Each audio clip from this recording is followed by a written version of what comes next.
Hello and welcome. I'm so excited you joined us today for our Lunch and Learn series. I'm your host, Sydney Ross, Outdoor Education Manager for Deep Roots, and we have an exciting episode for you today. Before we begin, I'd like to make a couple announcements. First, I'd like to thank you, our viewers, for your support of our programs and webinars. It's a joy to bring educational content to viewers like you each and every month. I'd also like to thank Missouri Department of Conservation for all that they do to get folks outdoors. They really help us drive the message home of what you plant matters with all their conservation efforts across the state of Missouri.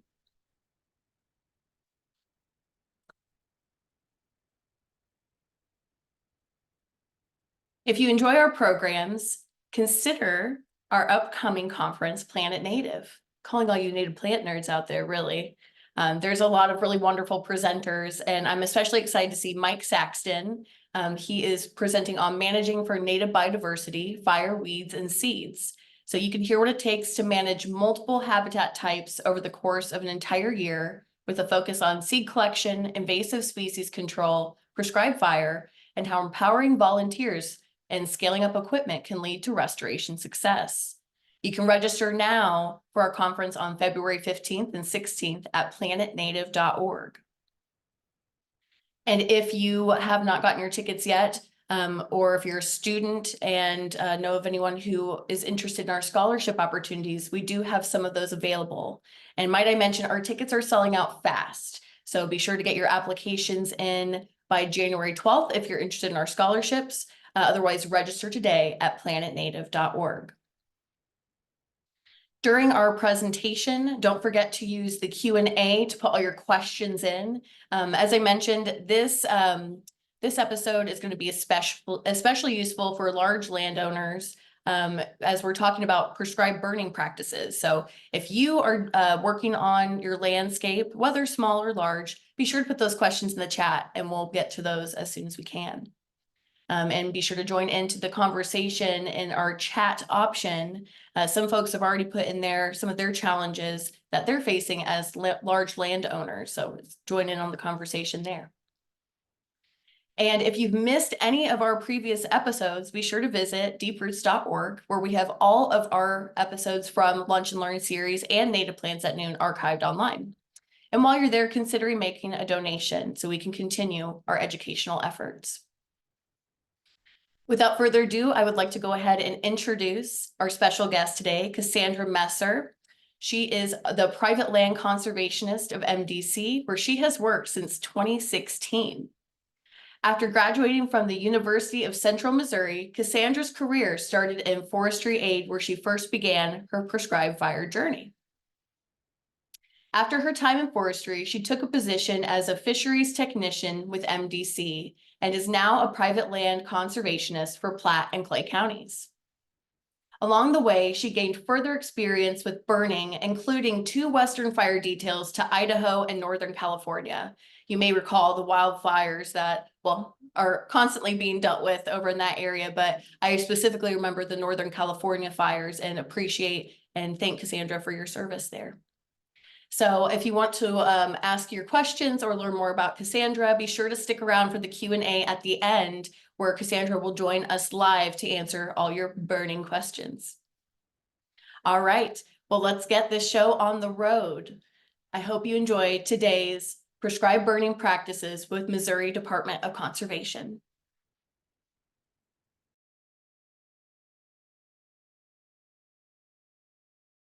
Hi, my name is Cassandra Messer with the Missouri Department of Conservation, and I'm here today to talk to you guys about prescribed burning for Missouri land managers, how to complete the burn, why you would be completing a burn, and what maybe your objectives would be, what time you'd want to do this burn, and what are the benefits to your property by doing so. First, I'd like to talk about fire history in Missouri.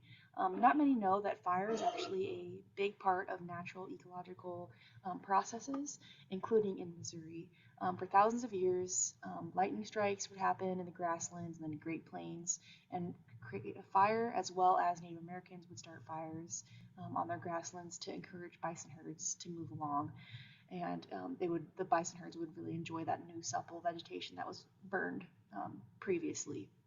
And the reason why grasslands are determined by fire is because there's difference in growing points of vegetation. So with grasses, their growing points are a lot deeper. Historically, our native vegetation, their roots tap down to 6 to 10 feet, and that's where their growing points are going to be. For woody vegetation, which is lacking in grasslands or should be lacking in grasslands, that growing point is actually very very close to the soil line. And so that is why those woody vegetation species would be deterred from being in the grasslands, and this would encourage bison herds to roam the plains. Um, this is a post-European settlement that changed. The European settlers brought over their agricultural practices, and they put fences up and homes and had livestock to a completely different lifestyle than our Native Americans who originally were living here had in their spots. And so because of this, they stopped fire altogether on the landscape. And not only that, but they also changed the landscape as far as they wanted as much agricultural space as possible. So they would start deforesting. They would actually use fire to help deforest areas so that they could get in and log those areas. The history then became an acknowledgement of what natural resources were degrading because of this practice, and that halted in the use of fire altogether in Missouri. And that created a species composition change where our native grasslands, Great Plains areas started to become more have different successions of woody vegetation, and therefore not the best for the wildlife.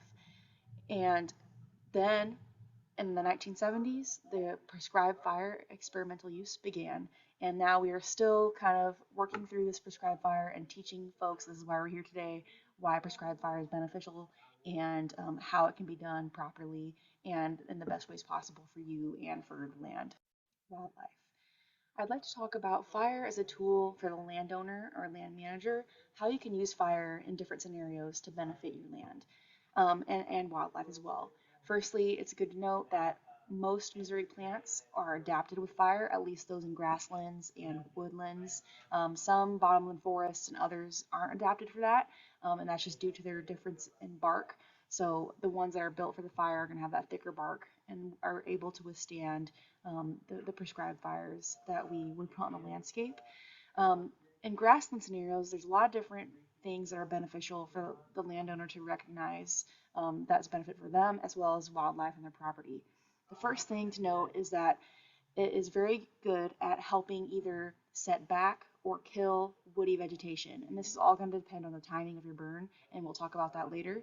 But you can do that. You can also, you're going to remove that thatch layer in the grassland. So over years and years of time and without management, you're going to get a very thick stand of grasses that has a very thick mat of thatch, which is the dead material year after year. What that thatch does is it prevents any sunlight from hitting the soil. It prevents wildlife from being able to roam around, um, such as small game birds from roaming around and getting seeds off the soil and making their nests. It also increases the chance for nest predation. So as you can see, a decrease in nest predation is seen whenever you burn every 3 to 5 years in your grassland, and this is just because they have easier pathways to get out of the way of those predators when there's open space, and the hatchlings are able to walk around much easier that way.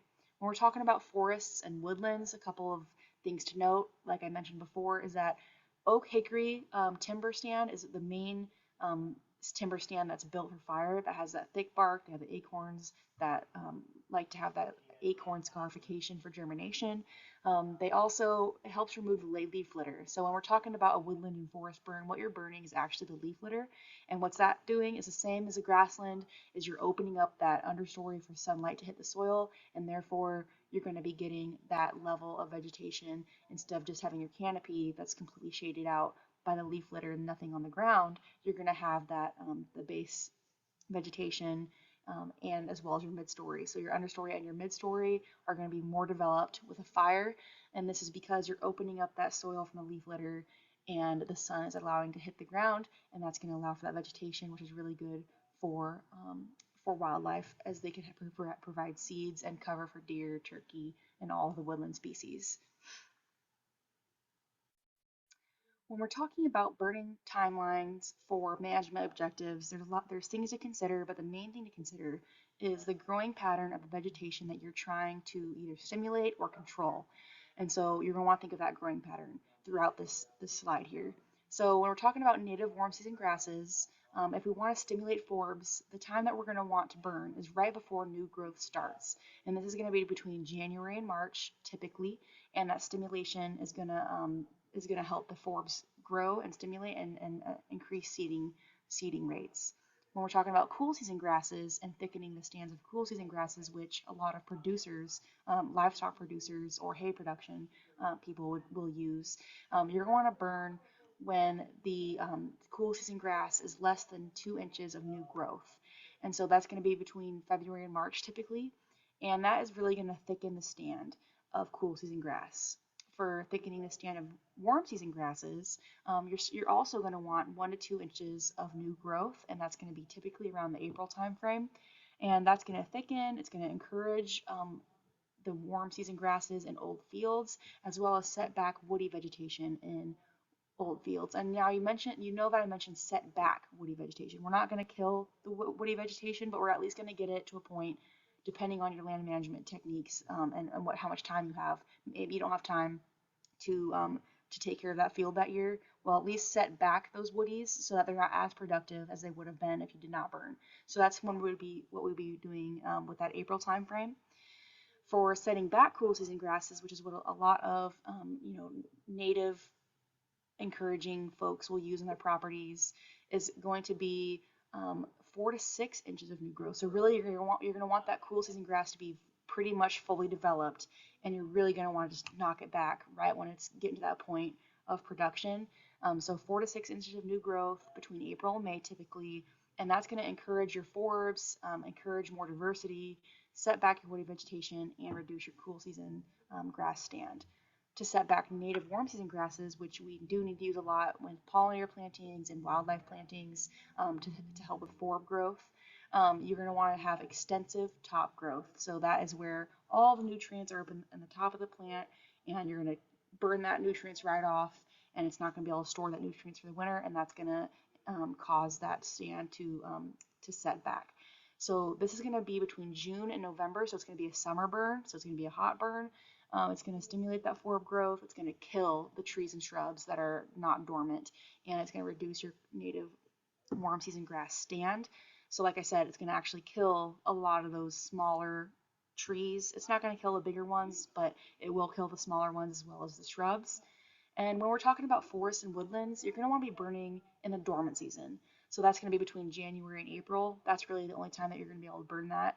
And with that time frame, what you're burning is a leaf litter on the ground. And with that leaf litter being gone, you're going to stimulate forb growth, that understory to come back in, which, as I spoke about before, is really great for wildlife. I wanted to just show you one of your resources that you can easily attain.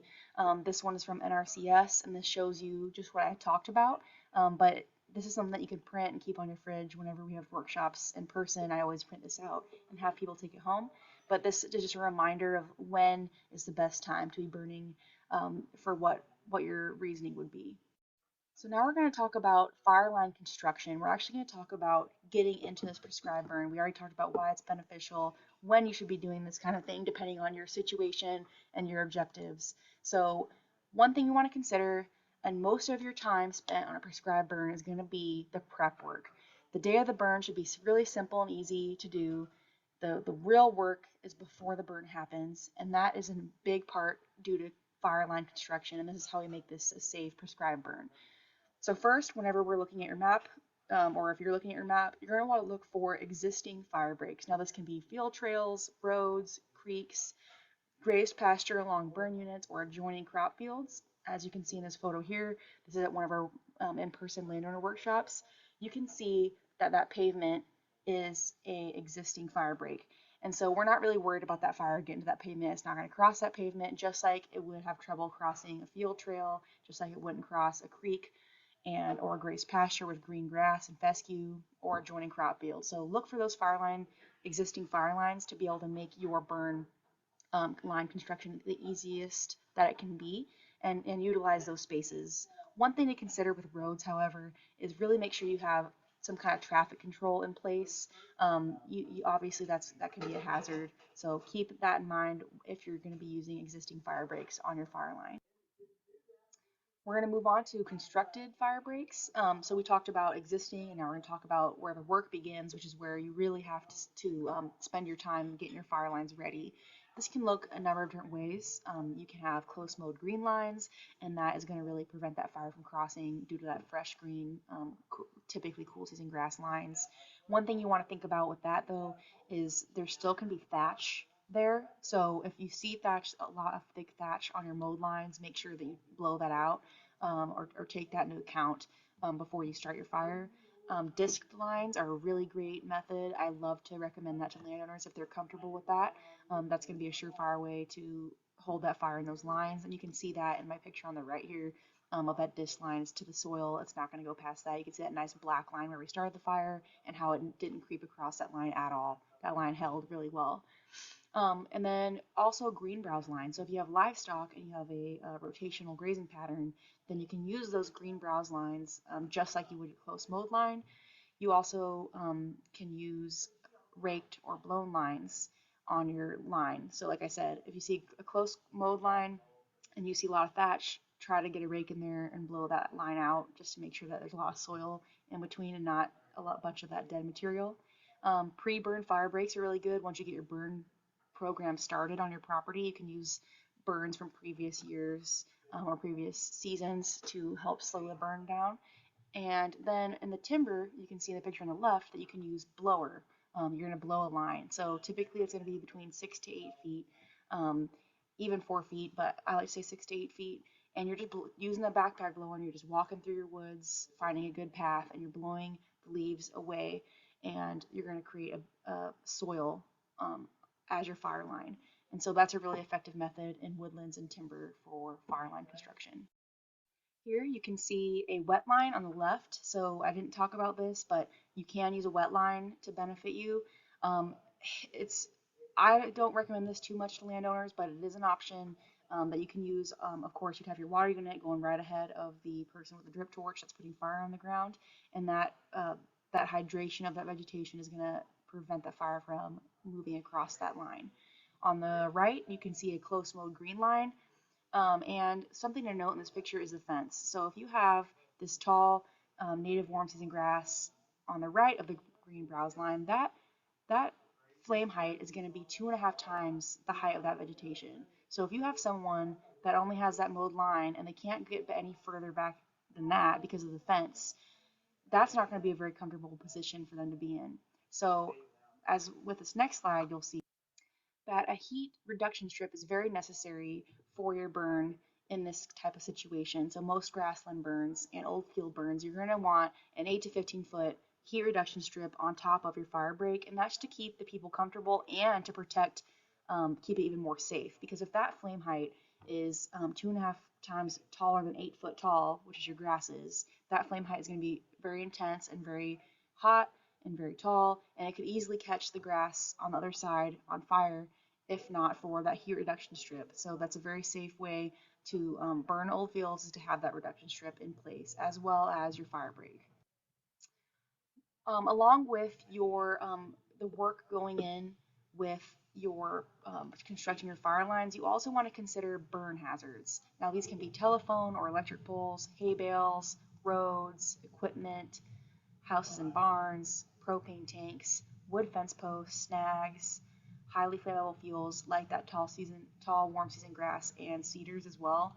And so whenever we're talking about burn hazards, you just want to mitigate those as much as you can before your burn starts. So if you have some property with a telephone pole over the top of part of your burn, you want to mow down that vegetation below the fire line. You can burn it, but you just don't want that flame height to be getting very tall. So if it's only going to burn 2.5 times the height of the vegetation that's there, mow it down, about, I don't know, 4 inches, even like a foot is better than 8 feet. And that way that flame height's not going to be reaching those telephone poles.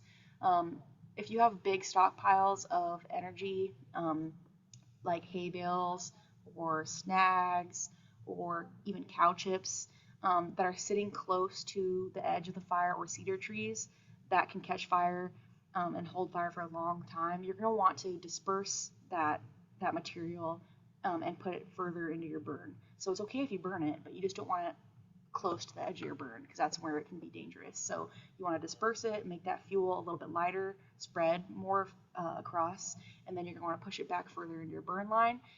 As you can see here, someone had left their truck close to the fire and it looks like it got burnt up. One thing that we do at the department is always make sure our windows are up and our vehicles that are close to the fire, as well as keeping our keys in the ignition. That way anyone can take the vehicle and leave if something happens. Something to consider in woodlands and forest is snags.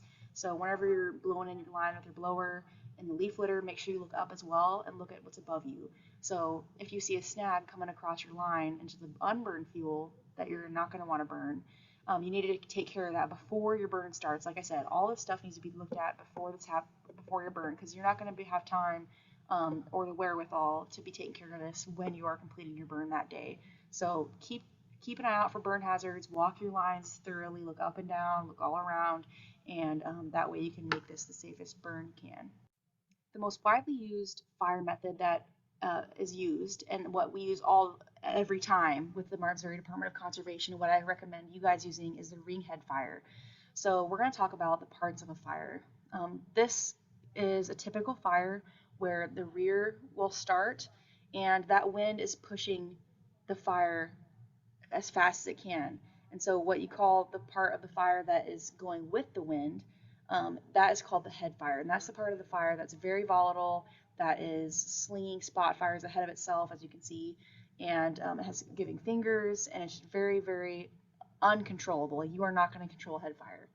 So then you have your left flank, your right flank, and your rear. And so this is how a fire would start. And so now we're going to talk about a ringhead fire and what that looks like and how that is the safest method to control this type of situation. So here is a picture of a grassland, and we're going to talk about how we would start a ringhead fire. So you're always going to have two crews. You're going to have one ignition crew and a second going opposite ways of each other, staying the same distance as each other, which is why you need radios and you need to have stop points. So you're going to start at the same point, and you're going to be starting opposite of the wind. So if you are having a north wind that's pushing from the south to the north, you would want to start your fire on the north end. And this is because it's going against the south wind.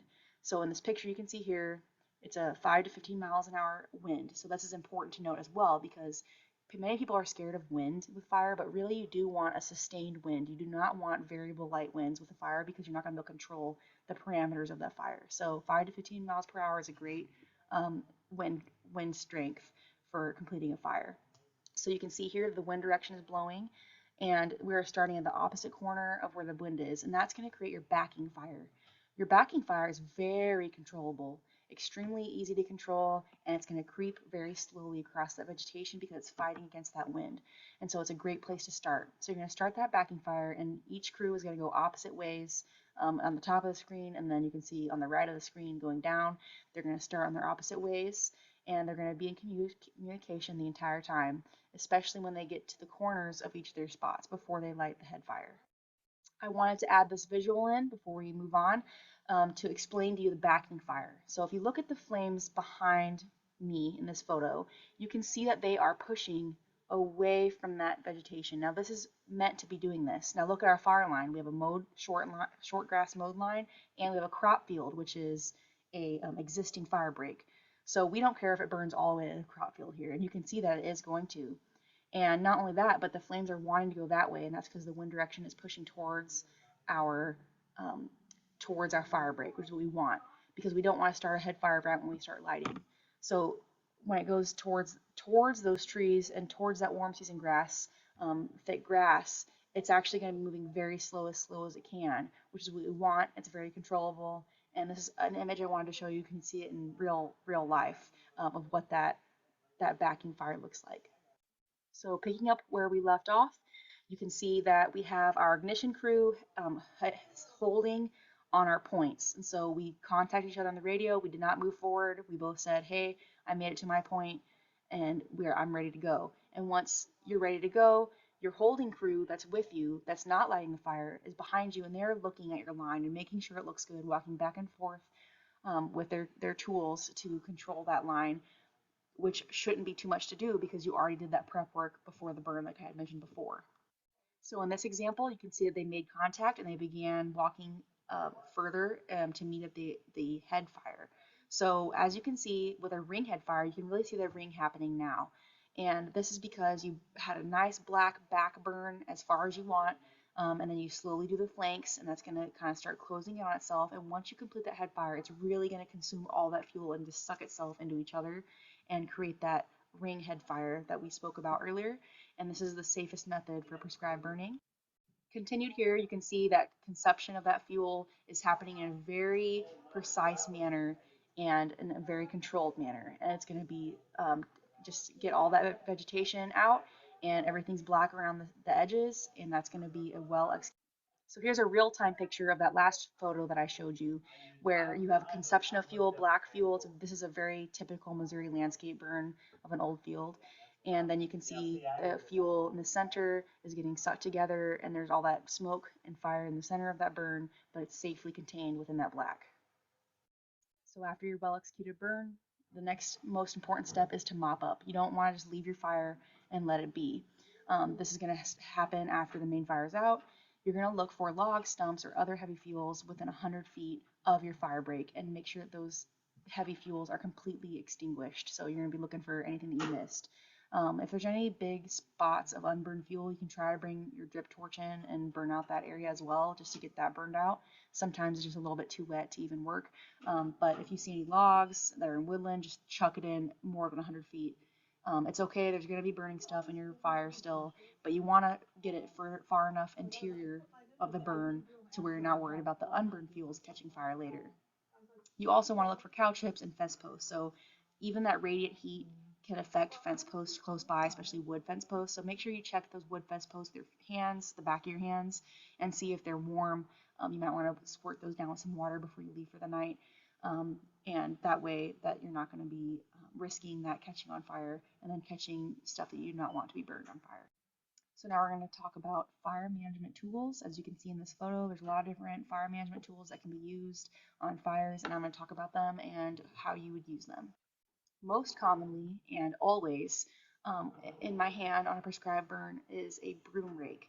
Now, broom rakes are different than a regular rake, where it has very tight metal tines and a nice handle on it.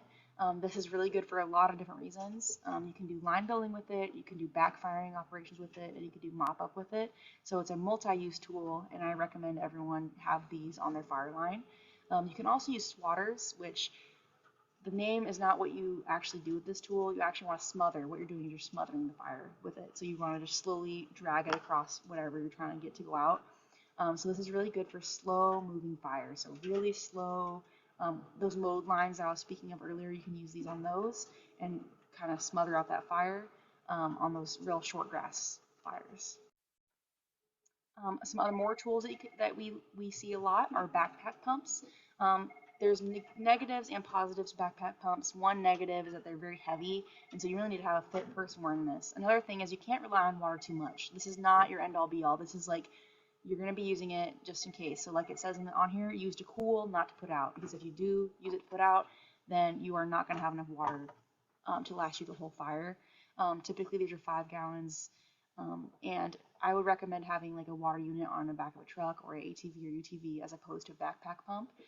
You can also use leaf blowers. These are extremely useful tools as well. Another drawback is they're noisy and heavy. So noise is going to affect you because you want to be able to hear the radio or be able to get your call to know what's going on with the fire. And if you have one of these blowing, you're not going to be able to hear that very well. And it's also heavy, so we need to make sure someone that can carry it the whole time is able to use that. These are really good for line construction, as we spoke about before, as well as a direct attack. So you can use these to actually put out the fire you don't want by blowing the fire towards the fire where you want it and away from where you don't want it. Here are a couple examples of water units I was talking about before. Something to note with water units is whoever you're going to be having drive the ATV or UTV or truck, make sure that they're aware of any wet spots on your fire line, that they drive that fire line before the fire starts. So you want them to drive the whole thing several times just to make sure that they know the lay of the land before they get going. That way they don't get stuck in the middle of the fire and then you're kind of out of luck on that. So just be prepared with water units, but they're very, very extremely handy to have, and I recommend everyone having them on their fire. Something else that you will definitely need is a drip torch and fuel. So drip torches are what we use to put fire down on the ground. And this drip torch is going to have a 70% diesel and 30% gas mix, and that's the common mix. And what you need the diesel because if you only have gas, then it's going to be extremely volatile, and then it's going to be spitting out fire everywhere. It's not going to have a nice stream of fire going across the line, and that's going to make it not safest conditions for prescribed burning. So it's really important to get that gas and diesel mix working correctly.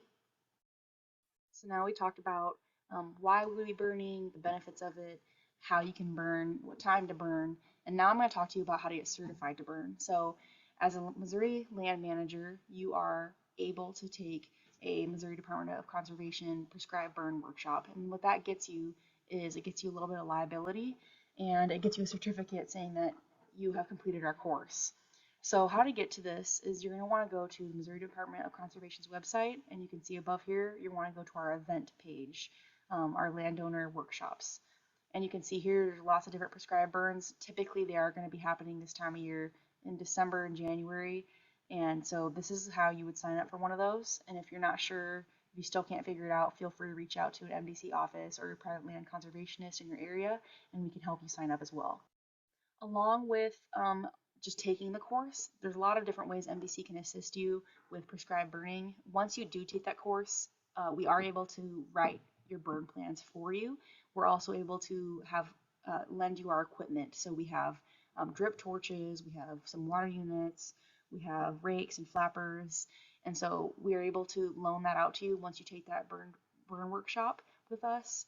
So feel free to reach out, and the equipment varies by location, but typically everyone has about the same stuff they can loan out to you depending on your county. Along with that, we can assist with site visits or just technical advice if you give us a call and you just have a question, and just contact your local private land conservationist for more details. Thank you so much for listening to today's webinar on prescribed burning for land managers.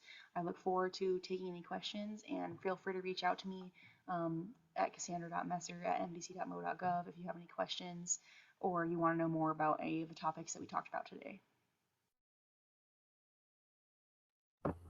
All right. That was so awesome.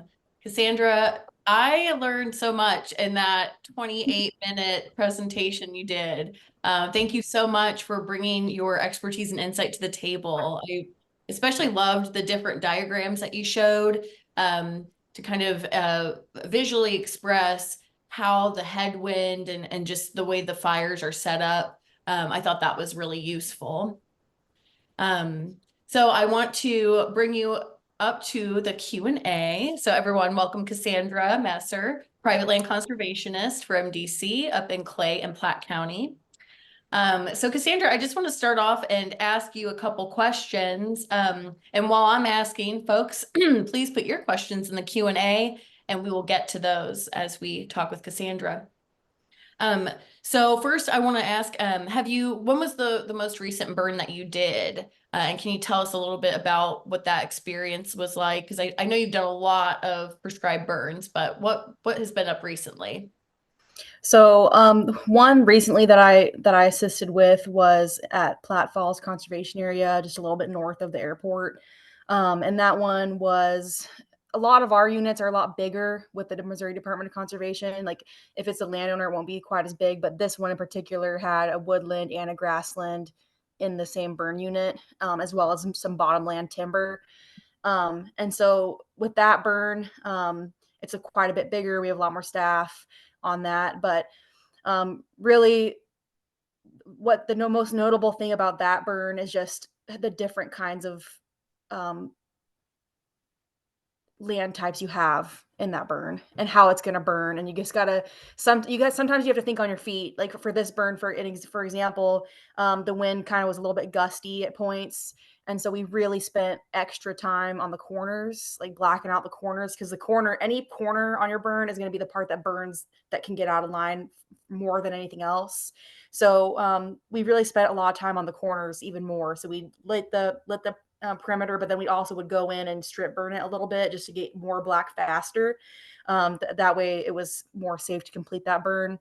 But really it was a pretty typical burn. We always had the same method. It's pretty, normally it doesn't go, nothing gets out of hand. I've had a couple instances where we had a spot fire, but overall that was mostly due to our lines, right? We had mowed grass lines that had thatch on them, and that's when it'll kind of get out. And so that's why I really want to stress to landowners in particular to make sure that thatch layer is not there, even if you have a mowed line, because sometimes we'll do that, and then that's when we have to work harder as a crew to keep that line in check. But yeah, I mean, really the corners was the most imperative part of that burn.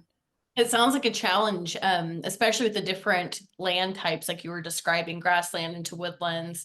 And I'm sure there's elevation change in there. Mhm. You go from like thatchy prairie to rocky or woodier areas. So yeah, that I would imagine how you really drove the point home of preparation, observing your Mhm. space, making sure that you can eliminate as many surprises ahead of time as possible. That sounds like really good advice. Yeah.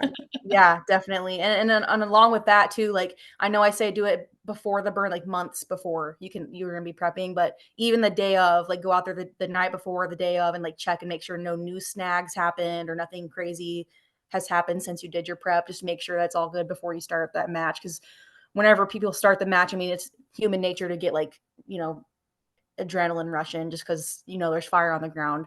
But and that goes away with time and of doing it. But it's good to, though, because you're vigilant about what's going on. So Totally. Well, we've got some really great questions coming up in the Q&A. So I'm going to start with a question from Anonymous. The question is, how does burning affect of overwintering pollinators? So I know you showed us that kind of a calendar that described like different times to burn and the results you'll get, but are those charts taking into consideration wildlife, like and things like that? Yeah. right. So we do think that, like, that's why it's hard, like a summer burns or like early spring burns, as we like to do it in the dormant. But yes, overwintering pollinators in our pollinator plantings where the pollinators are using those dead stalks for homes. So what we do to mitigate that is we try to only burn a third of the habitat. So we'll have, like, if we have one big pollinator field, then we'll burn a third of it every year. And that'll be on a 3-year cycle. So we'll do a third of it. That way those pollinators still have space and landscape to utilize. So that's the answer to that question, is just doing it in patches and not the whole landscape all at one time. That makes a lot of sense. Because I've been thinking myself, I've been on just a few burns. And I've noticed just with climate change, it's like things are emerging a lot earlier in April. And so I've been wondering myself, how is that wildlife impacted? Yeah. And actually I do have a question kind of to dovetail that one we just asked, but are you familiar with how are spring ephemerals adapted to fire? I guess that's my question, because I have seen some burns take place later in April that I've found. I was just questioning that Yeah. and curious about how that works. Right. So, I mean, like I was talking about the timber situation, like really the timber that's meant to burn is going to be your oaks and hickories, basically. And where spring ephemerals are shouldn't be necessarily, it's going to be more in the bottomland areas typically. And so that area is not going to want to burn as much as, right. So we'll put fire on it, but it won't even burn that spot because it's too wet. It's, where the spring ephemerals are, I've seen that it doesn't really burn around there anyway. It's like built, like the landscape is built to not burn. Whereas Right. like our oak hickory forests, they're meant to burn. And that's not typically where I'm seeing those ephemerals as much. Um, but yeah, I mean, we, there's always going to be a cost and benefit. So again, that leaf litter is holding down that soil, right? Like you gotta, especially the oak, like I said, oak hickory is like the main point. Oak hickory leaves last years on the soil without degrading. And so you want to get that leaf litter off, and that's what would have happened historically to open up that soil. Whereas like if you have a timber that has locusts and bottomland tree species, cottonwoods, those leaves deteriorate a lot faster. And so you can't even, like, you really don't even have enough leaf litter to burn because it disintegrates so fast. Right. And it would make sense that those types of landscape probably didn't historically burn anyway, right? If they don't, like, Yeah. you don't have the fuel, right? So that would be a good Yeah. observation that they probably weren't Yes. burning in the first place. Yeah. And another thought on that is also, if you're thinking about like really bad burns that just kill, like out west, they restricted burning, Smokey the Bear, don't burn, don't burn, don't burn. And then you have this real thick duff that's just like super thick, it burns super hot and it sits there for a long time. If we have a good burn regime that's meant to be there, that's not going to happen, and that fire is not going to get as hot, it's not going to stay on that spot as long. And so those seeds and the seed in the soil aren't going to be as affected as if you have a huge pile that hasn't been burned in years. Then that hot is going to be a little bit more hot, it's going to stay in that spot a little bit longer, and that's when you can have some damage. But overall, it's like cost benefit, right? Like humans messed up this spot, how nature was doing it, and Right. so we gotta do it so we can get back on that right path, kind of thing. Right. So Yeah. I appreciate that insight, because I'm just always curious to see these different kind of holistic approaches, like thinking about the big picture and again, weighing the pros and cons and making sure we're doing what we can to protect and conserve. yeah, Um, definitely. Okay, I have a couple more questions for you. One from Victor Poland. At the Charlotte Sawyers Nature Area up in Platte County, you're probably familiar with it. There are grassland areas we're trying to maintain that are overgrowing with redbud trees. The prescribed burns we've done in the past did well to remove the honeysuckle in those areas, but the redbuds have become the most problematic now. Do you have any suggestions? So that's going to depend. I don't know how big in diameter those red buds are, but like if they get above like an inch, I'd say in diameter, maybe 2 inches, you're not going to kill it with fire. Um, you can do a lot of damage or even kill the smaller ones in the summer burn, but those are a lot harder to get put together as a summer burn because not many people want to burn in the summer. It's just everything's green, everything's good to go. So either a summer burn is your answer. And if they're bigger than I'd say 2 inches in diameter, then you're gonna have to go in with chemical, cut it and put some chemical on. I mean, you can do a little whip, a little wipe on it, just a real small amount of chemical. But the good thing about a burn though is you expose that, so it's easier for you to get in there and do that. But at some point, you are going to have to go in there and do that. Yeah, that's a good point. And if Victor, if you are creative, you could also harvest the red bud and weave things with it, but that's a whole other topic. Yeah, yeah, But yeah, we at the Discovery Center, of course, we can't burn there, but we do manage woodies in certain areas, and so we will cut the stems of some red buds in certain sections down to like an inch or two, and then just topically apply a little bit of glyphosate or Tordon, yep, just right to that cut spot. So that would be a good way to manage that. yep. Okay, we've got a few more questions, and then I know we got to wrap things up. If we do not get to your questions, we will be sure to include the answers in the resources for today's episode. Okay. Kathy Kearns has 2 small pastures that are converted to wildflower prairie. They've been told to burn them every 3 years. Is that true? Best time to burn to hold down the clover, but allow other wildflowers to grow like crazy? Question mark. Yes. So, yes, 3 to 5 years is the typical range that you would do. So, yes, that is correct. Really you want to look at every pasture is different. Every prairie planting is different. What problems are you facing? Are you getting a lot of thatch fast? Right? Like we're burning to get rid of that thatch to open up the soil so it can be used for wildlife. So if you have thatch on the ground, that's typically going to be 3 years. You're going to want to burn at least. As far as like the clover goes, it was a time of year that she asked. It Burning. was best time of year to hold down the clover, but allow other wildflowers. Do they Does that timing overlap or? Yeah, I mean, you don't want to do your burn too late in the spring, which is when you could burn like in the spring, like when the cool season stuff is up and the warm all of our native stuff is still dormant. You can do that, and that would be the best time to do it. Sometimes clover just gets a little bit too aggressive and it's not going to get done with fire. So sometimes you might need to go in. It's super easy to treat clover or any cool season stuff in a native planting because it's dormant, or the native stuff is all dormant when you can treat for the cool season stuff. So sometimes you might have to use chemical like a grass, like a clipper or a grass selective herbicide that'll get the clover before the dormant stuff, and that would be like after a burn. So the best thing to do would be to burn it, expose the soil, then you'd see all your cool season stuff pop up in April, March, April. Only your cool season stuff's going to be popped up because your native stuff's going to be burned. It's going to be dormant. So then you easily can just drive through there and spot spray all the cool season stuff that's popped up after your burn, and you can get to it real easily that way. That's awesome. Thank you. That's really good insight. It's really nice having a private land conservationist on here to answer everyone's questions directly. It's like making a phone call to you directly, which they could also do. But Yes. that's even better. Well, I want to thank you, Cassandra, for your expertise, your insight into prescribed burning, and talking about it as a tool for land management. I know there's a lot of options out there, and that is just one method in your arsenal. And I just appreciate your insight. So Yeah, of course. I had so much fun. And if anyone has any questions or wants to know more or just wants me to look at their property or their burn or whatever, feel free to reach out to me and I can get you with your PLC or just answer questions, whatever works. So that's thanks for perfect. having me. Yeah, absolutely. We'll see you next time, Cassandra. Yes. And Thank you guys. thank you.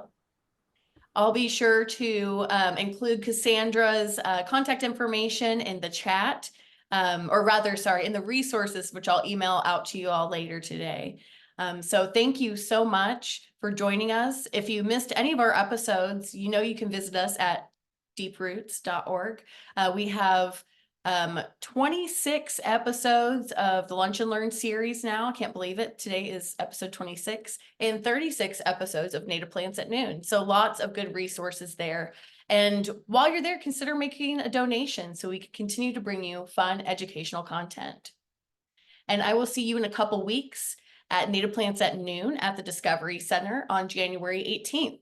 Alex and I will be sharing with you all winter sowing techniques that you can start at home this winter. Thank you all so much, and we'll see you next time.